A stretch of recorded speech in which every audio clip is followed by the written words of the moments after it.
Hello, spiritual warriors. Welcome to Temple of Becoming. My name is V, or Valkyrie, V for short, and today I want to share with you a little bit about the willingness to completely let go of your old self so that you can step fully into your new self. Let's dive in.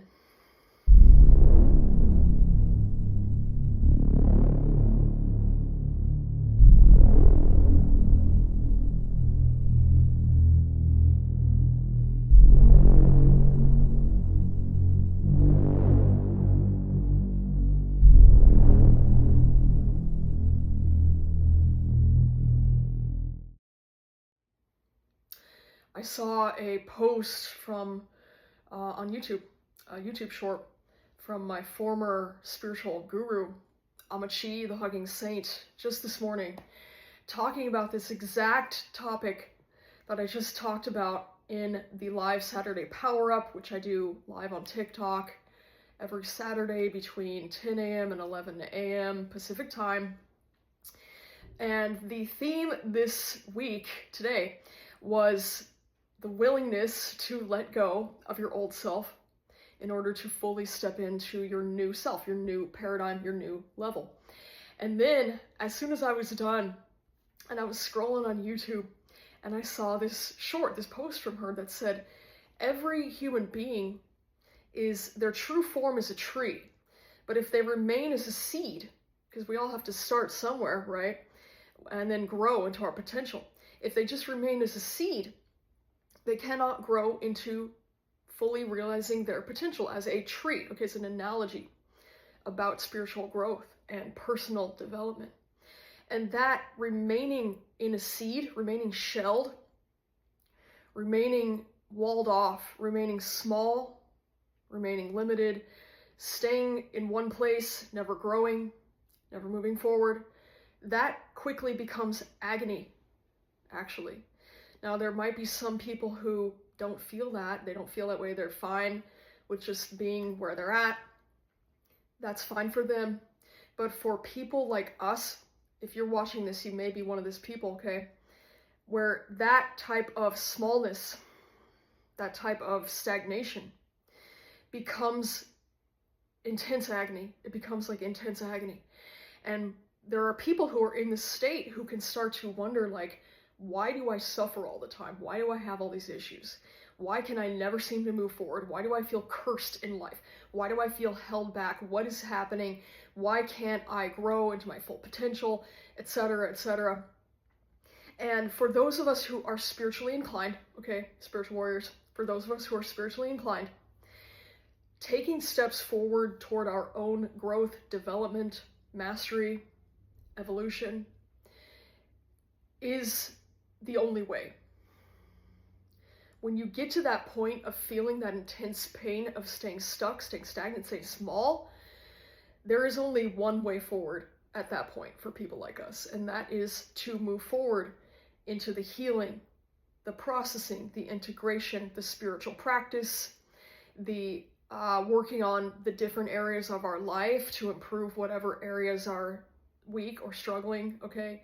For some of us, it might be relationships. I know myself, I've had to work a lot on my relationship skills over the past year and a half because I was weak in that for a long time, okay? I had this conditioning from childhood because I was abused, I was traumatized, and I was also conditioned by society and family. Certain stories about relationships got lodged in my unconscious, okay?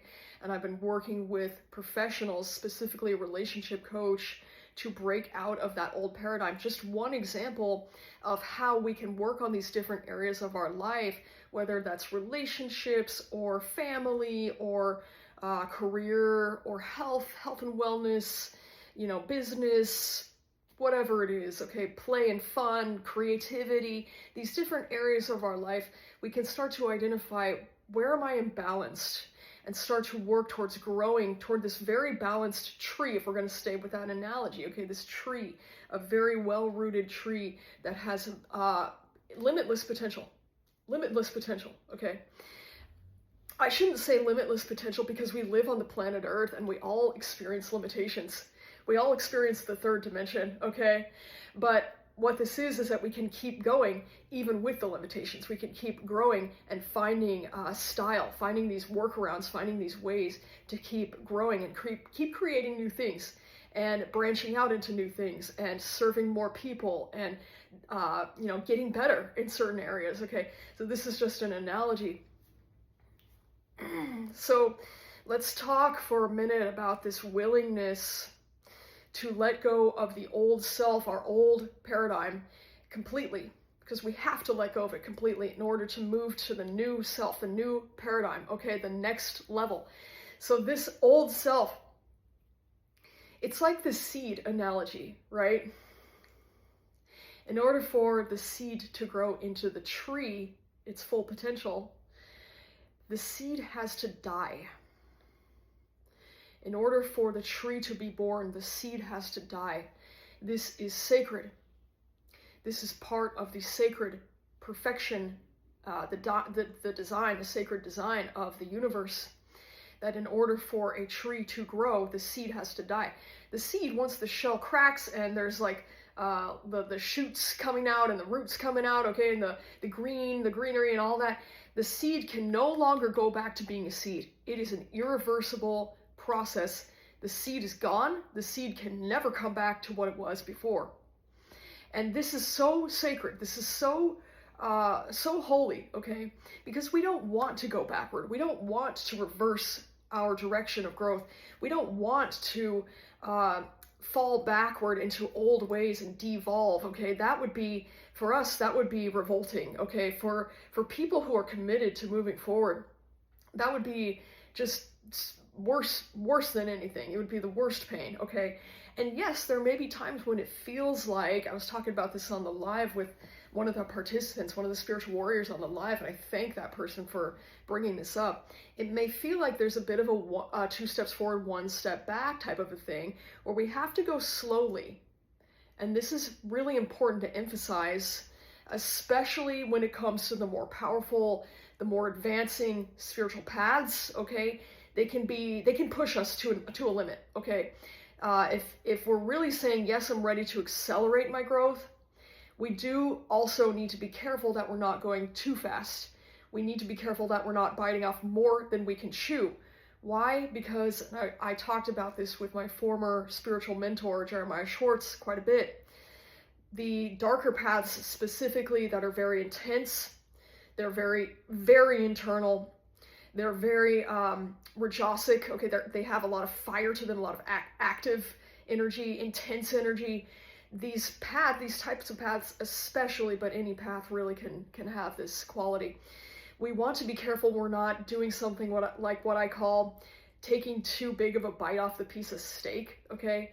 Imagine that these types of paths are like a piece of delicious steak, the most delicious steak you've ever eaten. And if you're a vegetarian, imagine it's like the most delicious, like, vegetarian, meal that you've ever had, okay? But it being delicious, it's not just delicious, it's also intoxicating. It also makes you feel really intoxicated when you take bites off of it, okay? So you want to be careful, because when you take one bite, oh, it feels so good, you just want to take more, you want to just devour the whole thing. Like, that's how intoxicating this type of ritual work, magic, invocation, spiritual tapas, okay, these types of things, they can almost get us like spiritually high. If you've ever done breath work, people talk about getting like a sense of being high from the breath work itself, okay, it's one example. So it's important that we take just enough so that we can chew that, swallow that safely without choking, and yes, we may feel a rush, and just let that be what it is. It will also flush up the deeper things that are in our subconscious. It is designed to bring us deeper into our limitations, our fears, the ways we've limited ourselves, the ways we've created egoic masks that keep us small, the things that we've, been afraid were true, these old stories that we've, bought into that are crumbling, all these things that are cruft underneath our surface. A lot of this stuff in our subconscious, in our subconscious, just under the surface. This is what this is designed to do. It can often flush this stuff up so that we can then sit, breathe, digest, right? Be with ourselves, feel, talk to somebody safe, go to talk to our therapist about it, talk to our coach or our counselor about it, talk to a bestie, work it out, work through it. And sometimes it's just a matter of sitting in meditation and being blatantly honest with oneself of like, oh my God, this was who I used to be. And now I see this. Now I see what I used to subscribe to, my old paradigm self. I don't want this anymore. This isn't me anymore. I believed this thing that my family taught me, or I believed this thing that society taught me, or I bought into this story that I created for myself because I was traumatized, I was abused, and I thought it would keep me safe. But it actually is a limitation. This is like examples of what I'm talking about, okay?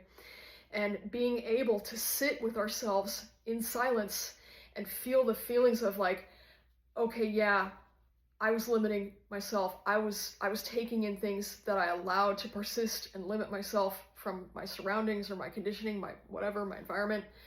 Now I can let that go. Now I can let that die. Now I can let myself transform completely. And that's how we step into our new self, our new paradigm, okay? We have to go through the shadows in order to get through the light. There is no day without the night. There is no light without going through the darkness. Okay, and this is, I'm not going to go deep into this here, but this is why a lot of the ancient Egyptian, for example, ancient mysteries around the world, but I use a lot of the ancient Egyptian because they're so precise and they're all written down. The story of Ra going through the night, okay, the night side, the 12 hours, the Amduat, it's a whole story that's like a symbol of going through this dark night of the soul, working through these layers and layers of darkness in us, in order to then emerge at the very end of the 12 hours to emerge as the sun emerging into creation. But there is no emergence without that deep dive, okay, without that deep dive. This is very powerful. This is very powerful. And when we make this journey across this line, I call it in the Enneagram, it's the 3 to 6 line, which Onami, my teacher Onami, calls the line of black magic, okay? And really what this means is the place where we encounter our fears, our limitations, our old self. We work through the cruft of what, we used to be. We think about like, okay, what do I do with this? Oh, this is a limitation for me. How do I work around it? How do I get from point A to point B in my journey?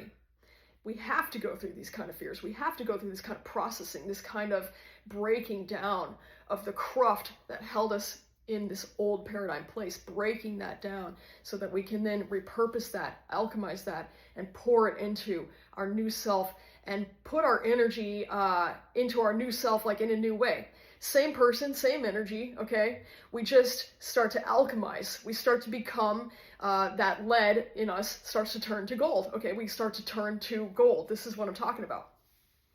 Super powerful, super sacred. And then at that point, okay, that point of our emergence, our transformation, our transmutation, that's when we can really take that deeper leap toward our next level. That's when we can really surrender to our own higher self and say, yes, okay, I've worked through some of my own darkness. I've been through my dark night. I've faced myself. I've sat with myself. I've digested the old self, crunched it up. I've crunched up my old self and I've remade myself. And now I'm going to go out there and I'm going to create. Now I'm going to go out there. I'm going to be. Now I'm going to go out there. I'm going to influence. I'm going to go deeper into who I'm becoming. Okay? Super powerful, super powerful. I talk about the egg. I was talking about this on the live today. The egg, for the chick to be born, the egg has to be completely destroyed. Same with the seed in the tree. The egg cannot go back to being an egg. The egg's purpose is to be cracked open so that the chick can come into being. This is us, okay? Our own small self, its purpose is to be cracked open so that we can go through what we need to go through to transmute what we need to transmute. and become a better, greater version of us, okay? A better, greater version of us.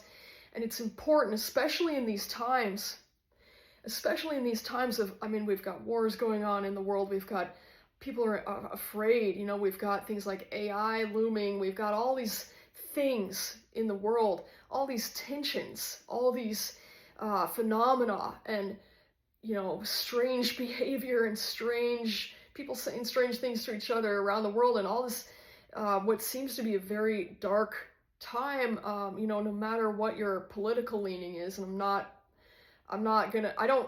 temple of becoming isn't like a political, we don't have any political stance. So whatever it is that you work with, whatever your religion, your path, your politics, whatever, it's all your path, okay? Follow your path, become your better self, whatever that means to you. But I think everybody can acknowledge that we are living in very interesting times. There's a lot of stuff going on in the world that's causing a lot of suffering for people. Confusion, pain, fear, deep questions, unsurety about the future, whatever. Especially in these times, it's even more important to commit to our transformation, our becoming. It's even more important for us to do our spiritual practices, to walk our path, to go to a deeper level of commitment in ourselves. And when we take that commitment, when the pain is great enough, okay, that we say, yeah, there is no try, do or do not, there is no try. That's when we can really start making that transition. And the irony of this is that when we say to the universe, like, yeah, I'm willing to transform, I'm willing to let go of my old self, I don't care what it takes, I don't want to stay stuck in the same place, don't let me stay the same. When we pray this to our higher self or to the God that we worship or whatever, don't let me stay the same, don't let me be, stuck. I want to move forward, I want to become better, I want to do more, I want to serve more people, whatever it is. The irony of that is when we say that to the universe doesn't have to do things like, oh, I don't know, throw things in our path to force us to sit with ourselves, like that person who gets, hurt and they, break a bone and they have to sit in the hospital with themselves, facing themselves because they weren't willing to sit and meditate and just face themselves on their own accord. The universe doesn't have to do that kind of stuff anymore because we are consciously saying yes to sitting with ourselves. We are consciously saying yes to transforming. We are consciously saying yes to going into our own unconscious and into our own darkness and breaking down our own barriers, removing our own barriers. My former guru, Amachi the Hugging Saint, she would always say, remove your own barriers and move forward. Don't wait around for something in the universe to do it for you. Go into yourself, practice spirituality, do your practices, and remove your own barriers. Develop that sort of hunger for yourself, the true self, the type of wealth that we can only take with us after we die, okay? There's so many things that we can't take with us after we die. There's a certain type of wealth, a certain type of spiritual wealth we can cultivate through spiritual practice, through what's called in the East sadhana, okay, spiritual practice, that does create more and more of this spiritual wealth that we can take with us after we die, okay? And I won't go too deep into that here. We'll save that for another topic on another Saturday. Thanks for joining me, spiritual warriors. A couple of cool things. I have a new free 4-part webinar for you, okay? What this is I use the Enneagram, an ancient symbol known as the face of God, which I'm initiating through with my teacher, Onami, okay? A deeply Kabbalistic symbol. And what this is, if you're not familiar with these terms, that's okay. What it is a formula. It is like a map for transformation, okay? It's totally universal. And I use this symbol and I map out how to use the symbol, how I've used it, to effectively use all energies, whether they seem like negative energy, whether they seem like positive energy, but especially the seemingly negative energies, to actually create strength in myself. This is how I've done this for myself, and I created this webinar using this very magical symbol, this ancient symbol, to show you how I've done this for you to try out for yourself. Okay, so if you feel like energy, something energetic of whatever flavor is negatively impacting you, definitely consider investing your time into studying from this webinar. It's about an hour-ish long. That's why it's in 4 parts. so that you can study from this and learn a little bit about how I've used this symbol to use all types of energies to create more strength, more solidity, more foundation, and more energy that I can use to serve my soul's purpose, okay? Check it out. Go ahead and, in order to get the link, go ahead and DM me on Instagram, okay? If you go to Instagram and you type in Temple of Becoming and then DM me there and send me your email address and I'll email you the link to this free webinar, okay? So check it out if you want to invest your time into studying this. I also have a free meditation series from the Ancient Egyptian Book of the Dead, which helps spiritual people to ground, well, anybody, to ground deeper into the heart, okay? The heart, the place of power, okay? A place of power. Definitely check it out. It's free on my website. Just go to templeofbecoming.com. There's a little pop-up that will appear. At least right now, there's a pop-up. Later on, I'll have another place you can go, the resources, okay? Type in your email. I'll send it to you via email, totally free. I'm available for one-on-one mentorship. This is a mentorship/coaching program that is very, very personalized and customized to the participant, to mapping out. I use the Enneagram to map out a path for where they want to get to, okay, for their spiritual path, their goals, okay? This is very results focused. This is about using magic to get you where you want to be. And the reason that I've sat for about a year, just under a year now, with, initiating with the Enneagram and learning from Mami Onami about this very powerful ancient symbol known as the face of God, is because I've been using it with results, and because it came to me. It is deeply Kabbalistic, okay? If you're interested in magic and you're also interested in getting results, creating something in your life, whether that's up-leveling your career, making your family relationships better, investing, increasing your income, increasing your relationship satisfaction, starting that LLC, learning to code, getting that website up, getting it, whatever you want to do in your life, this is to help people ground that energy into channeling it into something positive for their life, okay? Positive for their life. This is why I'm offering this, so that I can customize this program to support spiritually inclined people who want to do something. You are here with a purpose. You're a role model. And as role models, we remind ourselves and each other, never give up, keep going. You will get there. You got this, okay? Thanks for joining me, spiritual warriors. I look forward to seeing you later. Peace.